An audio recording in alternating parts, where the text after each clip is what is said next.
All right. All right. Hello and welcome. Glad you could make it. Today's topic is on the indirect cost rate. And today we have Laura Wilson with us, who I believe is going to be our main presenter. She works for the SESB finance team, and not the SESB, I'm sorry, the USBE finance team. And she has oversight and lead with regard to the indirect cost reviews. And then we also have John Palmer from the school finance team and Rebecca Nielsen from Utah Grants, who are here to help with any questions that you might have.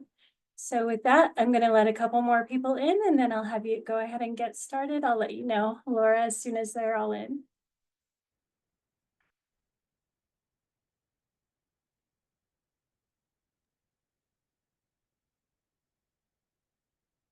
Oh, everybody's just a couple minutes. Or not everybody, but several.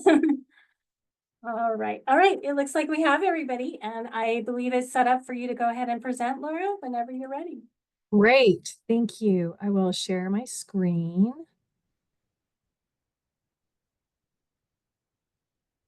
Little disclaimer here, don't I don't use Zoom very often. So if I think I'm presenting something and it's not looking like I think it is, holler at me. Let me know. First of all, thank you for inviting us to be here today. We're always happy to train on indirect costs. Can be a bit of a confusing subject, and really appreciate Rebecca Nielsen being here with us as well, because the grant side is still a little bit mysterious to me as well. So um, I am Laura Wilson, and I am on John Palmer's team at USBE, and we are the school finance specialist team, and we calculate the rates for the LEAs. So I put together a slide presentation, not really being sure how much people know or how much exposure they've had in the past to indirect costs. And because I can't see all of your faces and read the room, again, I'm going to ask you to jump in and let me know if I'm, missing the mark here. So this is just a little disclaimer. We are going to be quoting from the Code of Federal Regulations today, and it's can be a little confusing. So if you find it confusing, if you're wondering what the string of words really means, you're probably not the only one in the room feeling that way. So ask us questions. So what is a cognizant agent? We are the cognizant agents for the Department of Ed when it comes to indirect cost rate calculation. So we have given a plan, shown the feds our plan for how we calculate rates. They've approved that, and we become the cognizant agency to calculate rates for any LEA that would like us to do so. If you are interested in reading the CFR guidance on indirect cost rates, just for a fun afternoon read, you can look in a specific portion of the CFR called EDGAR, and it does have to do with education. And this is the specific verbiage that I printed off of their website about, where you can look. I have references at the end that are more specific than this, but there is a section called EDGAR, and then some of just the general guidance in 2 CFR as well. So direct costs, we're going to go over this. I feel like you've probably heard it 100 times, but what is a direct cost?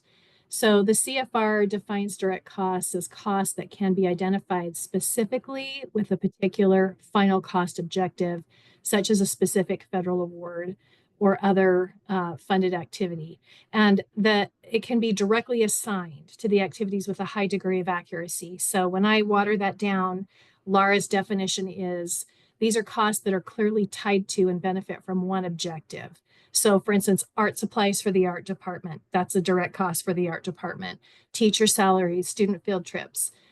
These are things that can be easily identified and tracked to one cost objective or program. An indirect cost is just the opposite. It is a cost it benefits the entire organization. It's really difficult to track to one specific program. So you can see the CFR definition on the right, and then on the left is our list of indirect cost function codes from our chart of accounts. So these would be the 2500 and 2600 function codes. The central business services would be things like accounting, payroll, human resources, purchasing, things that that benefit the entire organization. The 2600s, operation and maintenance of plant, these have to do with operation and maintenance of the buildings and of the grounds. So custodial and landscaping and snow removal and perhaps vehicle maintenance if you do transportation. Those would be considered indirect costs. So Andre Hilton, who is the director of indirect costs at the Department of Education, used this slide, and I just thought it was a great illustration. The house is shared by 4 direct cost roommates. Specifically, the roof represents indirect costs because it equitably benefits all the roommates. To reimburse their equitable share of general administrative costs, the roommates will utilize an indirect cost rate. So we have a term that's unallowable. Unallowable costs in the indirect cost world are specific costs that can't be charged directly to a federal award. And I'll give some examples of those in a moment. But it's important to remember that an unallowable cost, if it creates or benefits from indirect costs, it will be included in the rate calculation. So we would put that in the direct cost base just for rate calculation. So here's what that might actually mean. Some examples would be bad debts, advertising, judgments, entertainment, legal counsel, lobbying. These are costs that you cannot charge directly to a grant. However, if they create or benefit from indirect costs, then they will be included in the direct cost pool just for our rate calculation.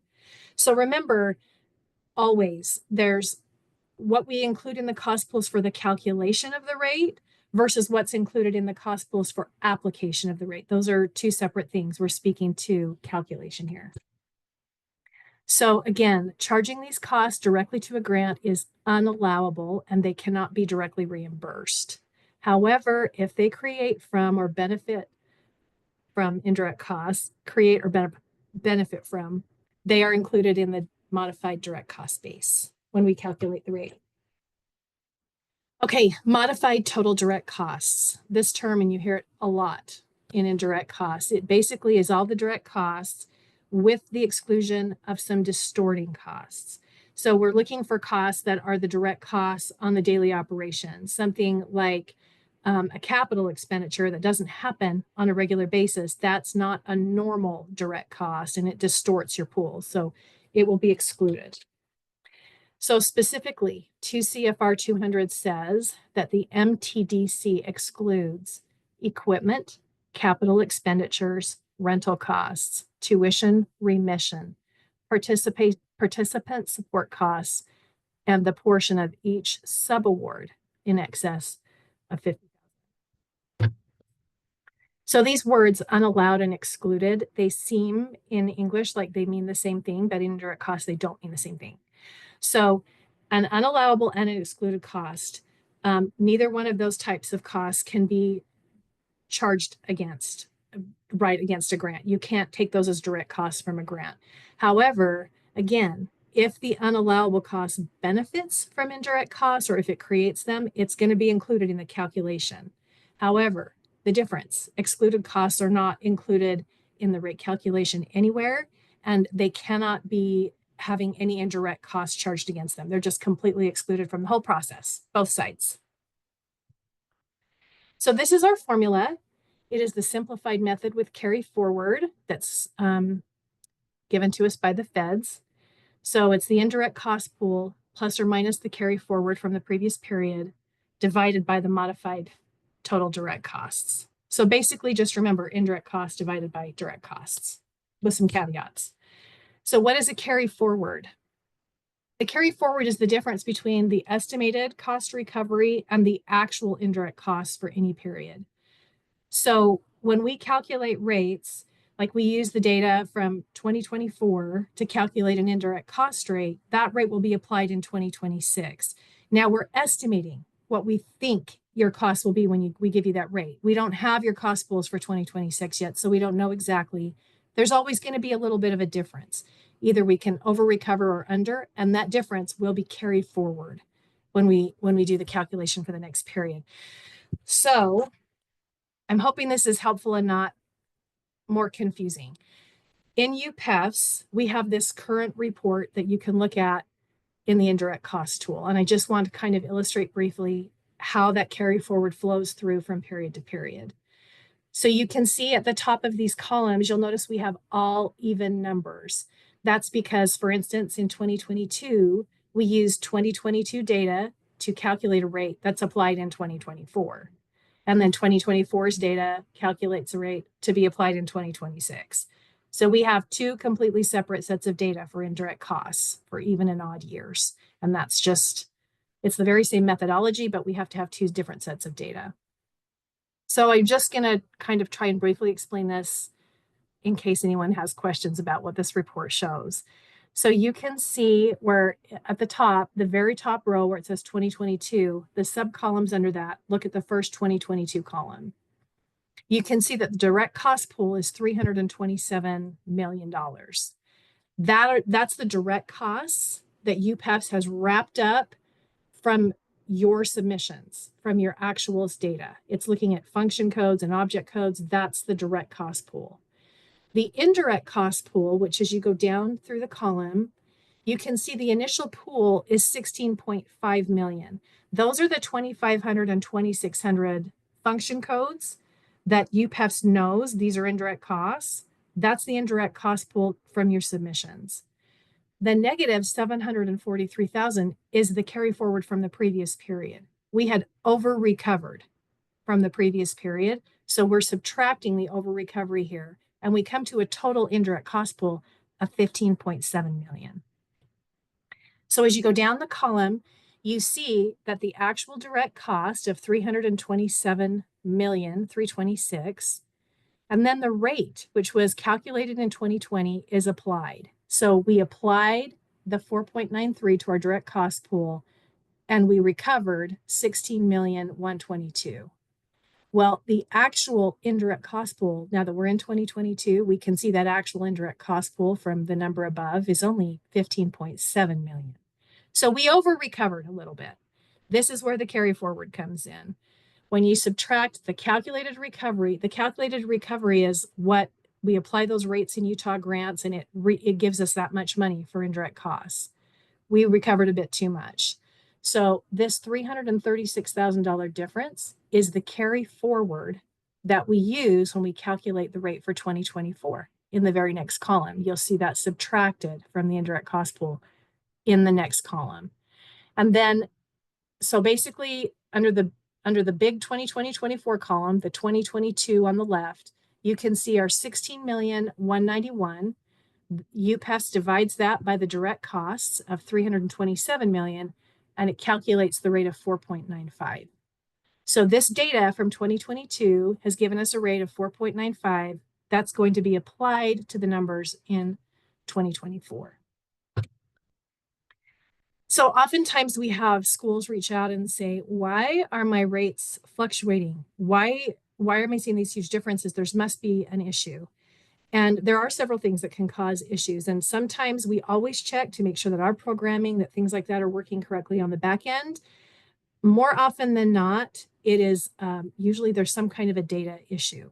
And the two most common data issues that we see that cause rate fluctuation are changes in the cost pools, the direct and indirect cost pools, or changes in the way that we classify our contracts.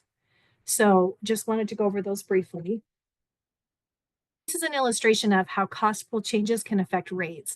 And this is from an LEA that I pulled out of our UPEFs.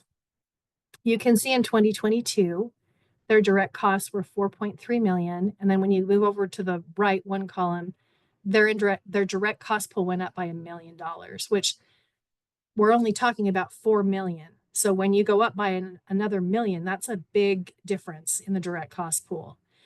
You look at their indirect cost pool, and it dropped substantially from 217,000 to 144,000. So obviously, because the indirect costs are a numerator and direct costs are a denominator, when the numerator gets smaller and the denominator gets bigger, the ratio becomes smaller. So you can see that we go from a 4.95% to a 0.45%. And when we see this, when we're reviewing indirect costs, oftentimes we'll reach out to an LEA and say, you know, what happened? Are we sure this is accurate? Sometimes there have been things happen at an LEA that is the actual story. Perhaps they opened a satellite campus somewhere and their cost pools have changed drastically, or there's some kind of an anomaly that happens like COVID.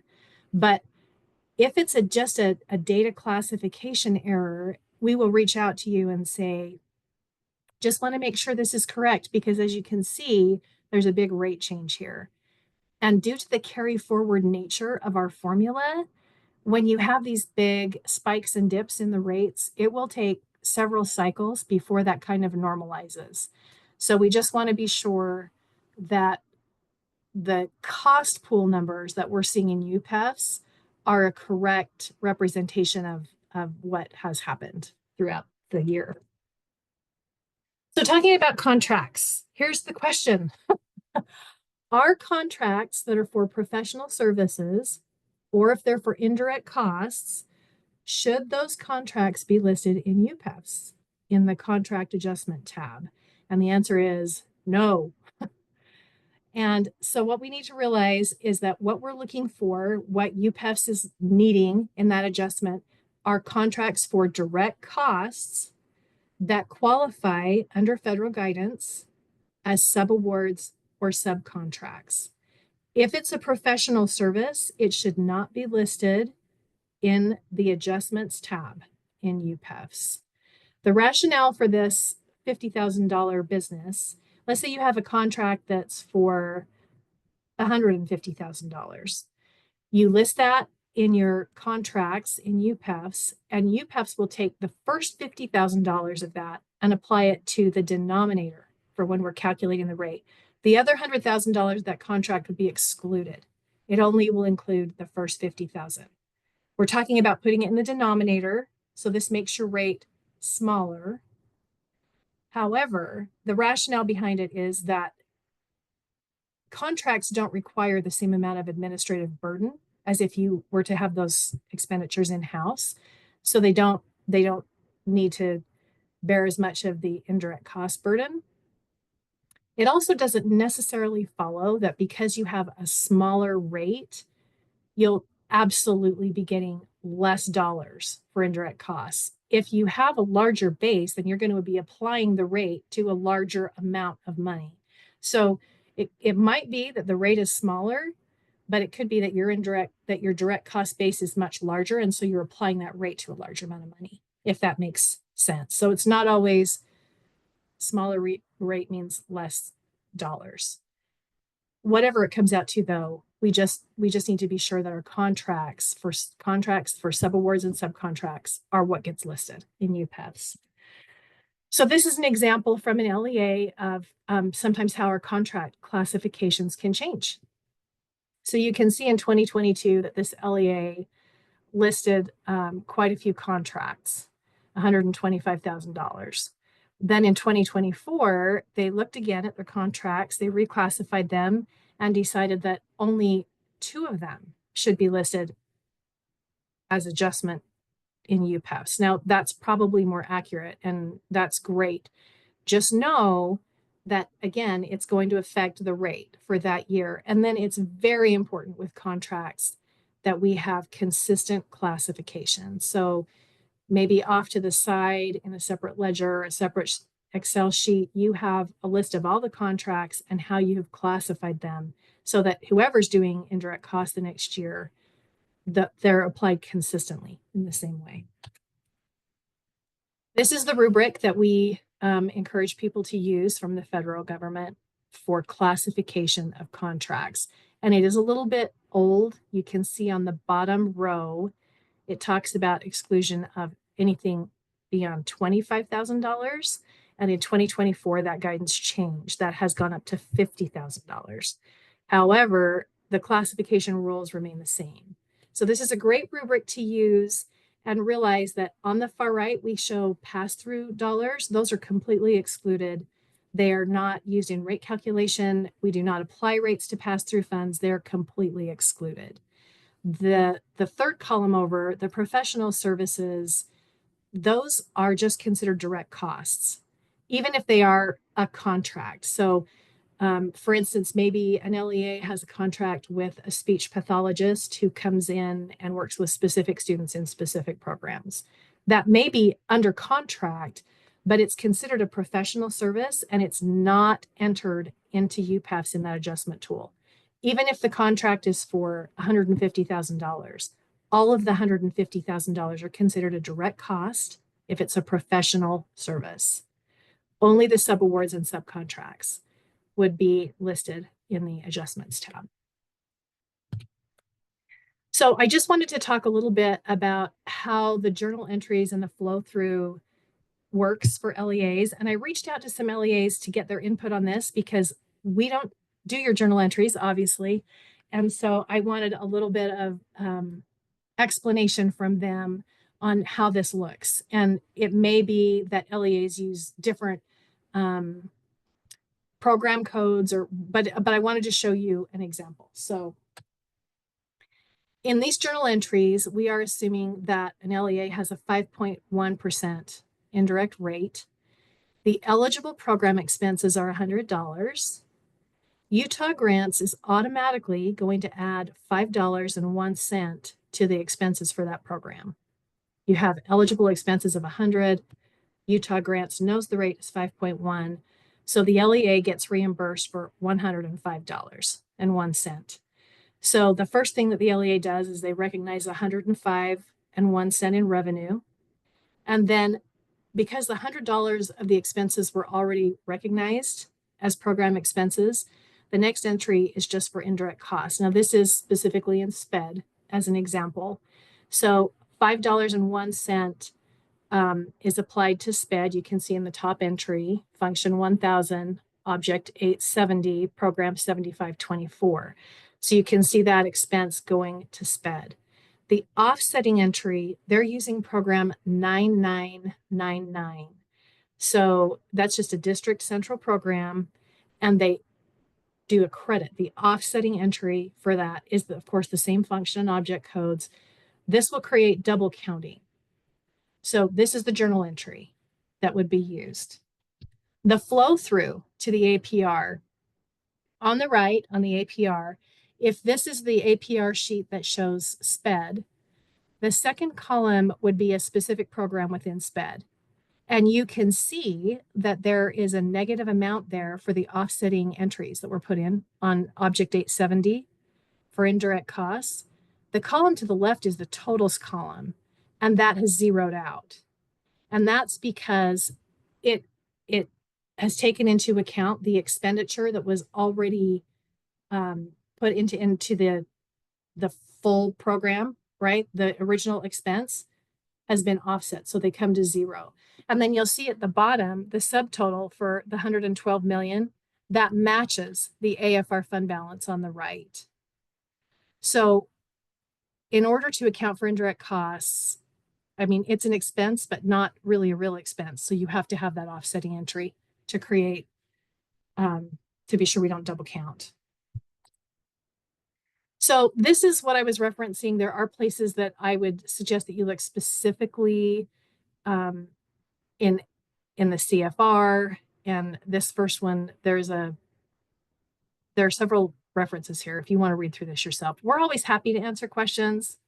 We'd love to talk to you. So feel free to reach out to us anytime, but these are references of your own.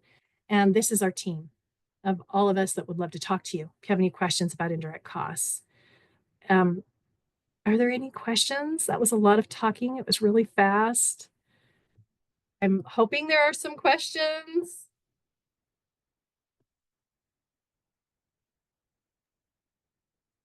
I don't see any yet. These guys, I have to admit, they are notorious for being quiet. So that's not unusual. Well, if they have done indirect costs for years, a lot of that is going to be things that they already knew.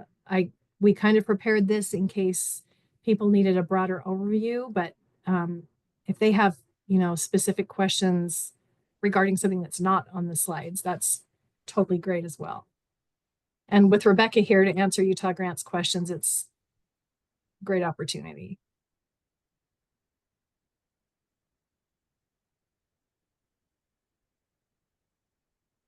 Let's seeing anything in the chat. You could also feel free if you want to just come off of mute and ask as well. That's fine.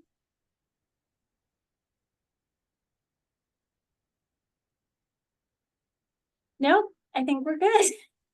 Okay, well, just know that we are always here, and right now maybe indirect cost isn't right on the forefront of everybody's brain, but it will be in just a few months. So we will do further trainings. We're hoping we're going to do one in August and again in November as well.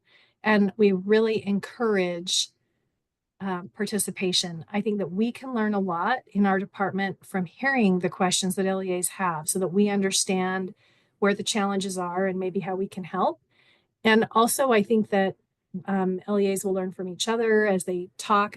And so we really encourage these trainings to be not so much a lecture as a question and answer back and forth as much as we can. Hey everyone, and with that, I know I received the email about those trainings. If you haven't, I am happy to find mine and share it with you. And I do encourage you to join those as well.